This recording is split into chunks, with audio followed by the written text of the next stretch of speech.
Hi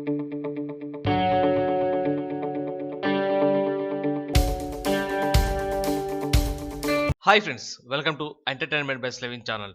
నిర్మాత బండ్ల గణేష్ తనకు power star Pawan Kalyan దేవుడితో సమానమని తరచూ చెబుతూనే ఉంటాడు.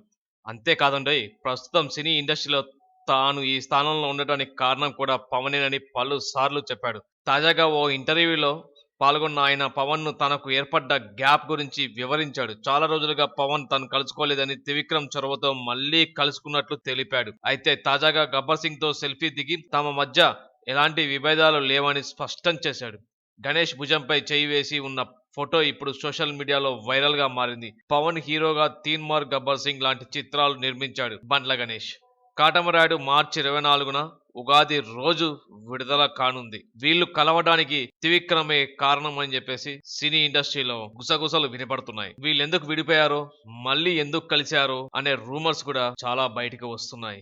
రీసెంట్ గా ఒక హీరోయిన్ బ్రోకర్ అని సంబోధించింది. అలాంటి అతనితో పవన్ కళ్యాణ్ మళ్ళీ ఎందుకు కలిశాడు? రాజకీయాల్లోకి రాబోతున్న పవన్ కళ్యాణ్ ఈ విధంగా పబ్లిక్ లో తనకు బ్రోకర్ అనే పేరున్న అతనితో కలిసే అంత అవసరం ఏముంది? ఈ విధంగా కలవడం వల్ల ప్రజలకి ఏ విధమైన సమాధానం చెప్తారు పవన్ కళ్యాణ్ గారు అని తన అభిమానులు అనుకుంటున్నారు. పవన్ కళ్యాణే మళ్ళీ కలిశాడు అంటే నిజంగా అతను బ్రోకర్ కాదా? పవన్ కళ్యాణ్ నిజాయితీ పరుడు అని అందరికీ తెలుసు. అలాంటిది సినిమా ఇండస్ట్రీలో జనాల్లో ఉన్న రూమర్ నిజం కాదా?